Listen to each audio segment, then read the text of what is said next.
Hi, guys, and welcome to another session of Percy Jackson Read Aloud. Yesterday, in our last session, Percy, Annabeth, and Grover get to lobby where there are a lot of waiting souls, and they finally convince not Chiron but Charon, Charon to take them on the boat that's going to the underworld. They pay him with some money that they had found in the waterbed place, and they are actually um, on the boat that takes them to the underworld. Okay, so when first they get into an elevator, and then little by little, the elevator starts turning into a boat, and instead of it going down, it starts moving forward, and the setting starts changing into a river. Mist curled up the filthy water. Above us, almost lost in the gloom, was a ceiling of stalactites. Ahead, the far shore glimmered with greenish light, the color of poison. Panic closed up my throat. What was I doing here? These people around me, they were dead. Annabeth grabbed hold of my hand. Under normal circumstances, this would have embarrassed me, but I understood how she felt. She wanted reassurance that somebody else was alive on this boat. I found myself muttering a prayer, though I wasn't quite sure who I was praying to. Down here, only one God mattered, and he was the one I had come to confront. The shoreline of the underworld came into view. Craggy rocks and black volcanic sand stretched inland about 100 yards to the base of a high stone wall, which marched off in either direction as far as we could see. A sound came from somewhere nearby in the green gloom, echoing of the stones the howl of a large animal. "Old Three-Face is hungry," Charon said. His smile turned skeletal in the greenish light. "Bad luck for you, godlings." The bottom of our boat slid onto the black sand. The dead began to disembark. A woman holding a little girl's hand. An old man and an old woman hobbling along arm in arm. A boy, no older than I was, shuffling silently along in his gray robe. Charon said, "I'd wish you luck, mate, but there isn't any luck down here. Mind you, don't forget to mention my pay raise." He counted our gold coins and put them in his pouch, and then he took up his pole. He warbled something that sounded like a Barry Manilow song as he ferried the empty barge back across the river. We followed the spirits up a well-worn path. I'm not sure what I was expecting, pearly gates or a big black portcullis or something, but the entrance to the underworld looked like a cross between airport security and the Jersey Turnpike. There were three separate entrances under one huge black archway that said, "You are now entering Erebus." Each entrance had a pass-through metal detector with security cameras mounted on top. Beyond this were tall booths, manned by black-robed ghouls like Charon. The howling of the hungry animal was really loud now, but I couldn't see where it was coming from. The, the three-headed dog, Cerberus, who was supposed to guard Hades' door, was nowhere to be seen. The dead, queued up in the three lines, two marked attendance on duty and one marked easy death. The easy death line was moving right along. The other two were crawling. Crawling means like taking a very long time. "What do you figure?" I asked Annabeth. "The fast line must go straight to the asphodel fields," she said. "No contest. They didn't want to risk judgment from the court, because it might go against them." "There's a court for dead people?" "Yeah. 3 judges. They switch around who sits on the bench. King Minos, Thomas Jefferson, Shakespeare, people like that. Sometimes they look at a life and decide that person needs a special reward, like the fields of Elysium. Sometimes they decide on punishment. But most people, well, they just lived. Nothing special, good or bad, so they go to the asphodel fields." And do what? Grover said. Imagine standing in a wheat field in Kansas. Forever. Harsh, I said. Not as harsh as that, Grover muttered. Look. A couple of black-robed ghouls had pulled aside one spirit and were frisking him at the security desk. The face of the dead man looked vaguely familiar. He's that preacher who made the news, remember? Grover asked. Oh, yeah. I did remember now. We'd seen him on TV a couple of times at Yancey Academy dorm. He was this annoying tele-evangelist from upstate New York who'd raised millions of dollars for orphanages and then got caught spending the money on stuff for his mansion, like gold-plated toilet seats and an indoor putt-putt golf course. He died in a police chase when his Lamborghini for the Lord went off a cliff. I said, what are they doing to him? Special punishment from Hades, Grover guessed. The really bad people get his personal attention as soon as they arrived. The kindly ones will set up an eternal torture for him. I thought of the thought of the Furies made me shudder. I realized I was in their home territory now.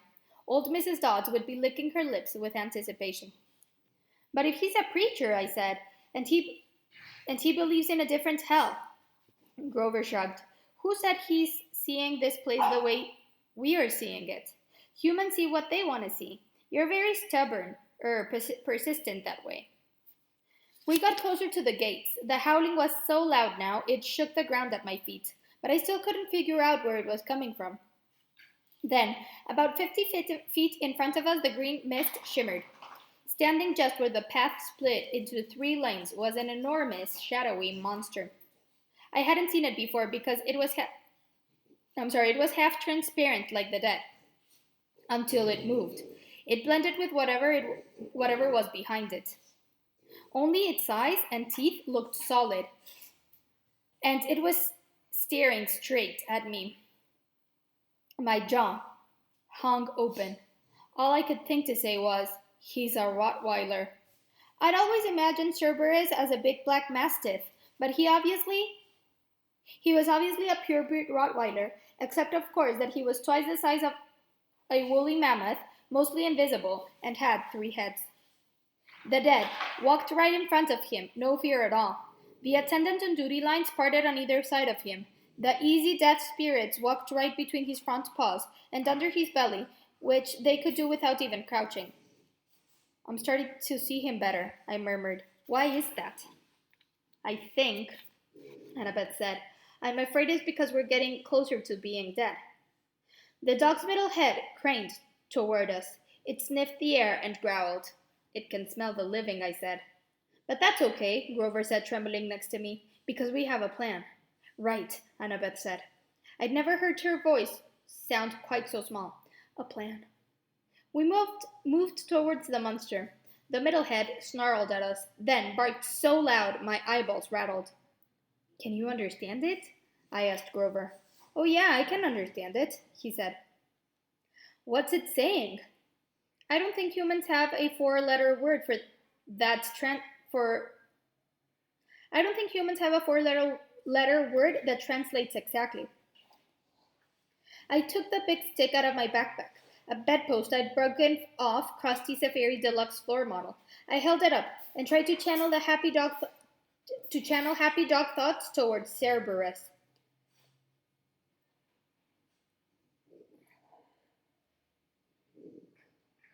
So he was thinking about Alpo commercials. I guess Alpo is a brand of dog food. I don't know. Cute little puppies, fire hydrants. I tried to smile like I wasn't about to die.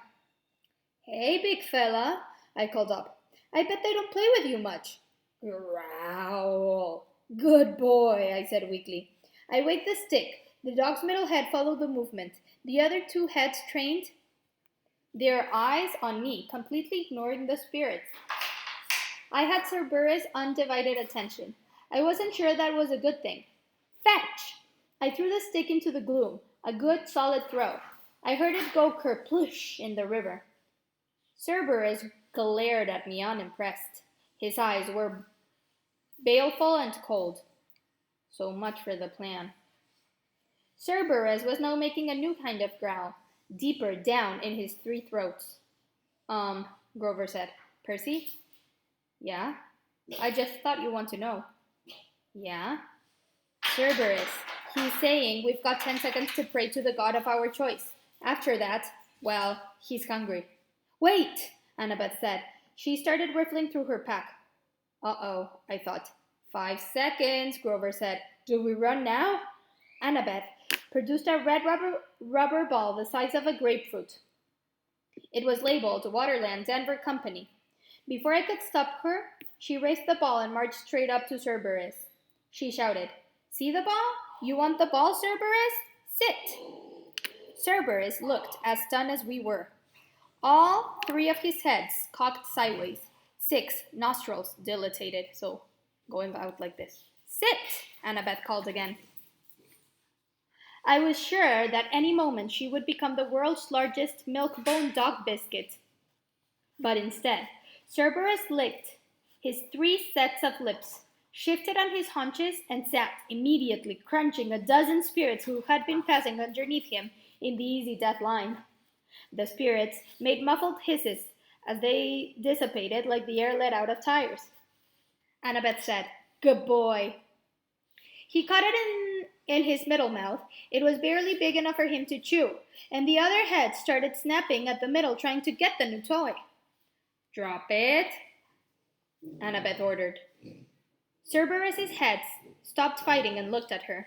The ball was wedged between 2 of his teeth like a tiny piece of gum. He made a long, scary whimper and then dropped the ball, now slimy and bitten nearly in half, at Annabeth's feet. Good boy. She picked up the ball, ignoring the monster spit all over it. She turned toward us. Go now. Easy death line. It's faster. I said, but now, she ordered in the same tone she was using on the dog. Grover and I inched forward wearily. Cerberus started to growl. Stay, Annabeth ordered the monster. If you want the ball, you have to stay.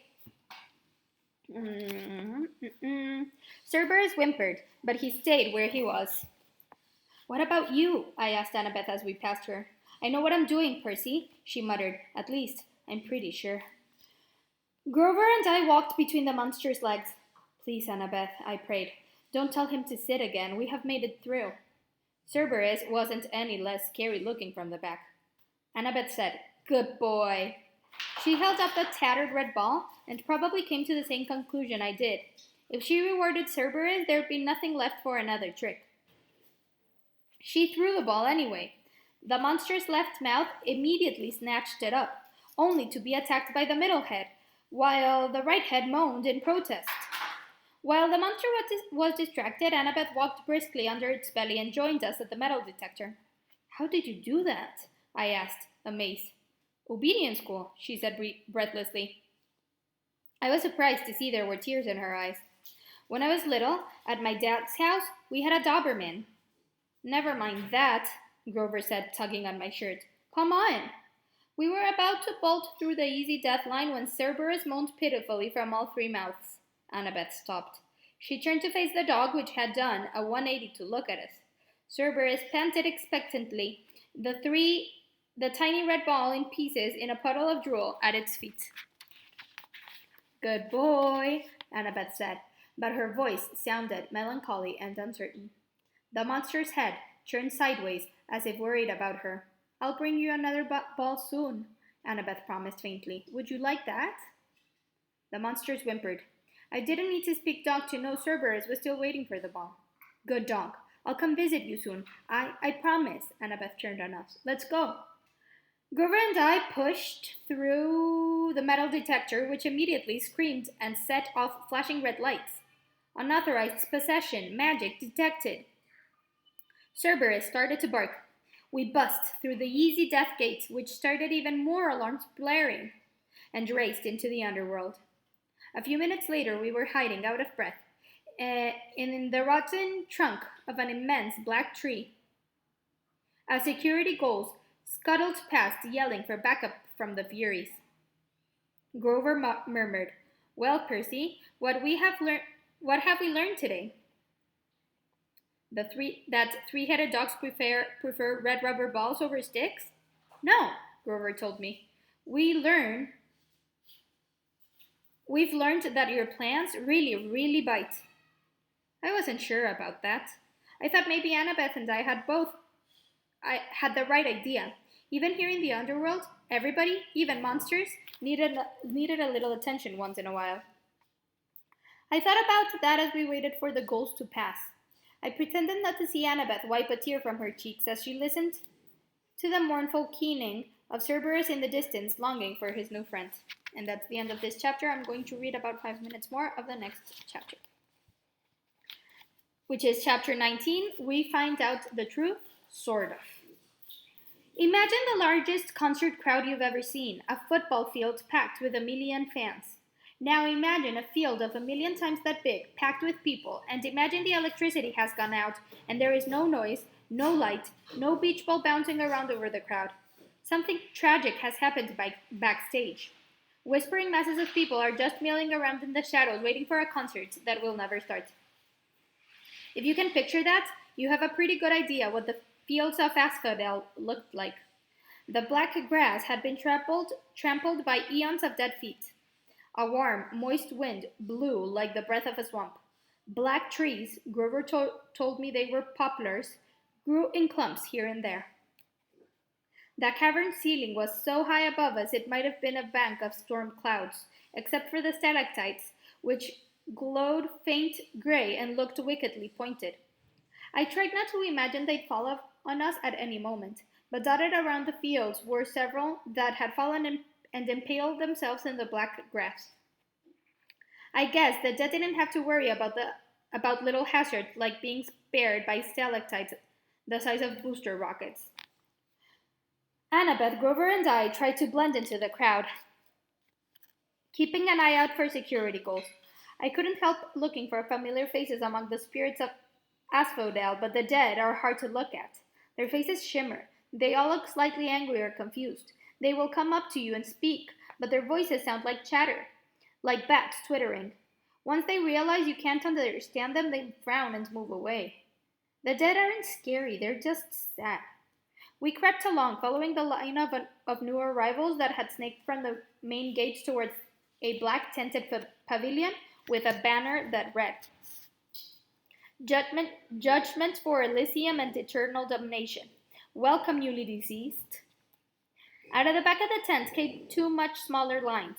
To the left, spirits flanked by security guards were marched down a rocky path towards the fields of punishment, which glowed and smoked in the distance. A vast, cracked wasteland with rivers of lava and minefields and miles of barbed wire separating the different torture areas. Even from far away, I could see people being chased by hellhounds, burned at stake, forced to run naked through the cactus patches or listen to opera music. I could just make out a tiny hill with the ant-sized figure of Sisyphus struggling to move his boulder to the top. I saw worse tortures too, like things I don't want to describe.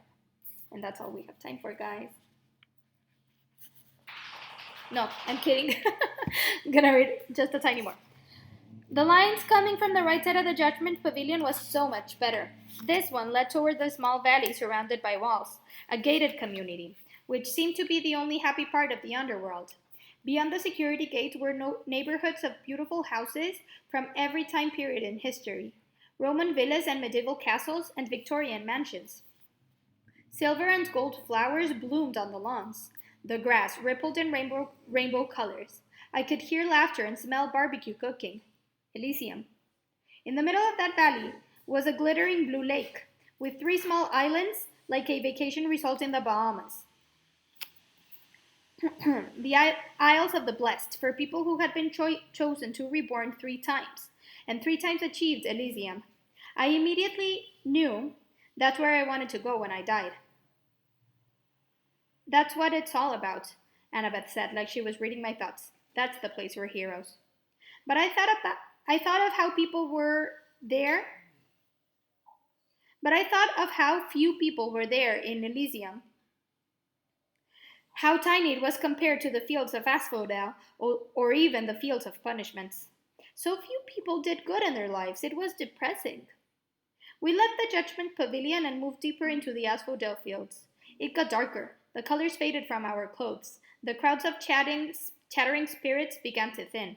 After a few miles of walking, we began to hear a familiar screech in the distance. Looming on the horizon was a palace of glittering black obsidian. Above the parapets swirled three dark bat-like creatures, the Furies. I got the feeling they were waiting for us. I suppose it's too late to turn back, Grover said wistfully. We'll be okay, I said, trying to sound confident. And now that's all we have time for, guys. I'm gonna figure out a way to continue reading this to you for the next couple of days. I will let you know if I will where will I upload them to. Okay, guys, sending you all a big hug. See you later, alligators.